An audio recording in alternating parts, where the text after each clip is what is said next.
எல்லாரும் மழகம் போல பயிற்சி பண்ணிருக்கேன். ஏதோ பாம்பு அடிக்கிற சவுண்ட் காமிக்க அங்க பார்த்தா கீழே ஒருத்த பயிற்சி பண்ணிக்கிறான்றானுங்க. டெல்டோட மாஸ்டர் பயிற்சி எடுத்துனுங்கிறாரா. அவன் பண்ண அட்டாக்ல சுக்குநூறா உடையுது. இது அவர் பயிற்சி பண்ணிக்கிறாரோ வேற லெவலாக இதை பார்க்க. இந்த டென்ஷன் ரொம்பவே பெருசா இருக்கு. ஆமா நீ சொல்றது வச்சு பார்க்கும்போது அந்த அளவுக்கு பாஸ் லெவலும் அதிகமா தான் இருக்கும்ல. ரொம்ப ஹை ரேங்க் கொண்டதா வாய்ப்புகள் இருக்கு. இருந்தாலும் டென்ஷன் இவ்வளவு நீளமா இருந்து நான் இது வரைக்கும் பார்க்கல. ஜின்பு உங்களுக்கு இந்த பேக் சுமந்து வரது ரொம்ப கஷ்டமா இருக்குன்னு கொடுங்க. நானே வேணா ஏத்துக்கிறேன். இல்ல பரவாயில்ல நானே ஏத்துன்னு வரேன். அவ்வளவு வெயிட்லாம் இல்ல. அது மட்டும் இல்லாம நான் சண்டையே போடாம எனக்கு பணம் வருதுன்னா எப்படியாப்பட்ட வேலையை செய்யல. நல்ல டீலா இருந்தாலும் எனக்கு ஏதோ தப்பா படுது. இந்த சாங் சொன்ன விஷயத்த அப்ப யோசிச்சு பாக்குறான் ஹீரோவும். ஏன் உங்களோட ஸ்வாட்ல ஒரு ஹீலர் ரூடோ இல்ல. அதுக்கப்புறம் போற வழியில இருக்க மான்சஸ் எல்லாத்தையும் அவங்க கொண்டு போட்டு போயிட நம்ம பாஸை நோக்கி இன்னும் கொஞ்சம் போயிட்டு தான் இருக்கும்னு நினைக்கிறேன். பாஸ் இன்னும் அழியல. ரிக்யூகான் உன்னோட மேஜிக் லைட்டை கொண்டு வா. அதுக்கப்புறம் வெளிச்சத்தை கொண்டு வர அந்த இடத்துல பார்த்தா சிலந்தி விளையாட்டம் இருக்கு. கண்டிப்பா பாஸோட சேம்பருக்கு வந்துட்டோம். அதுக்கப்புறம் எல்லாரும் முன்னோக்கி போக்கு மிகப்பெரிய அதிசயமே உங்களுக்காக காத்துன்னு இருக்கு.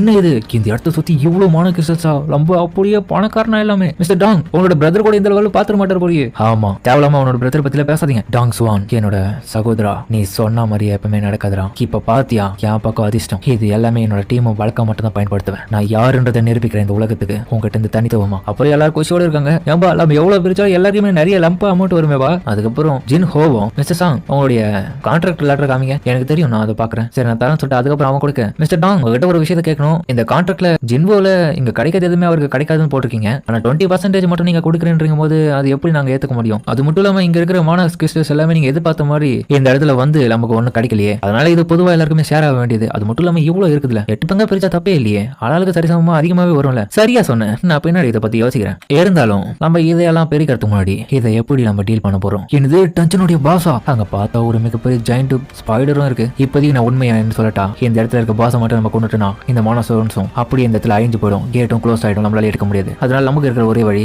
இப்போ இந்த கிறிஸ்டல்ஸை அந்த பீஸ்ட் கிட்ட இருந்து எப்படியாச்சும் தெரியாம நம்ம எடுத்துட்டு போகணும். அது எடுத்துட்டு போயிட்டு அதுக்கப்புறம் இதை கொல்லணும். அதனால சாப்பிட்டு தூங்கிட்டு இருக்கு. இந்த வாய்ப்பை நம்ம பயன்படுத்திக்கணும். சரி டேய் எங்கடா நம்மளுடைய ஸ்டோன்ஸ் வெட்டுற எக்யூப்மெண்ட்ஸ் எல்லாம் எங்க. அடடா அது மறந்துட்டப்பா. வர வேலையை அங்கே வச்சுட்டு வந்துட்டேன். இவ்வளவு கிடைக்கும் யாரும் எதிர்பார்த்து எடுத்துட்டு வந்திருப்பா. அது வெயிட் எதுன்னு அங்கே வச்சிட்டேன். இவ்வளவு பொறுப்பு இல்லாம இருக்கீங்க. தேவையில்லாம இப்ப பண்ண யாருக்கு பிரச்சனை பாத்தியா. இப்ப எப்படி உங்களை நிக்க வைக்குது. சரி நீங்க 2 பேரும் எனக்கு ஒரு உதவி பண்றீங்களா. இந்த மரம் மட்டும் வந்து வர வேலையை எக்யூப்மெண்ட்ஸ் எல்லாம் வச்சுட்டு வந்துருக்கான். அதை நாங்க போயிட்டு திரும்ப எடுத்துக்கணும். கொஞ்சம் ரெஸ்ட் எடுத்து வந்துடும். அது வரைக்கும் இந்த இடத்துல கொஞ்சம் காவல் காக்க முடியுமா. ஆனா இது பாஸ் இருக்கிற சாம்பர் நாங்க இருந்தா 2 பேரும் எப்படி சமாளிப்போம். நாங்க ஹீராங்க டீராங்க கவலைப்படாதீங்க. அது நல்லா சாப்பிட்டு தூங்கிட்டு இருக்கு. அது தொந்தரவு பண்ணாத வரைக்கும் அது கம்முன்னு தான் இருக்கும். அது மட்டும் இல்லாம நான் கொஞ்சம் டிஸ்கஸ் பண்ண வேண்டிய நிறைய டீடைல் இருக்கிறதுனால நாங்க போயிட்டு வந்துடுறோம். கொஞ்சம் இங்கே பாத்துக்கோங்க. அப்ப ஹீரோவை யோசிக்கிறான். இவங்களோட டீம்ல மொத்தமா 6 பேர் தான் இருக்காங்க. சீரங்க பொறுத்த வரைக்கும் கிட்டத்தட்ட 8 பேர் தேவை. அந்த டஞ்சன்ல 8 பேரா இருக்கிறதுனால இவனுங்க எப்பவுமே 6 பேரா இருக்கானுங்க. கூட வர 2 பேரை மட்டும் ஒவ்வொரு தடையும் கூட்டின்னு போறானுங்க. அப்ப இதுல ஏதோ விஷயம் இருக்கு. அவன் என் கிட்ட ஏன் அந்த மிஸ்டர் டாங் எதுக்காக என் கிட்ட எல்லா ரைட்ஸுமே நாங்க ஹீலர் இல்லாம தான் போகணும் அந்த வார்த்தையை சொன்னாரு. அப்ப என்னமோ இருக்கு. அப்ப நான் இதுக்கு முன்னாடி டஞ்சன்ஸ் எல்லாத்தையும் போயிருக்காங்க. மொத்தமா 6 பேர் தான் இவங்களோட டீம்மேட். மிச்ச 2 பேரை இவங்க எக்ஸ்ட்ராவா லோ ரேங்க் கூட்டின்னு போயிடுவாங்க. அந்த இடத்துல கண்டிப்பா ஏதோ ஒரு தப்பு நடத்திருக்காங்க. மிஸ்டர் டாங்கோ யூஹான் அந்த பாஸ் சாம்பரை க்ளோஸ் பண்றா. அதோட அவன் அடிச்சு விடு.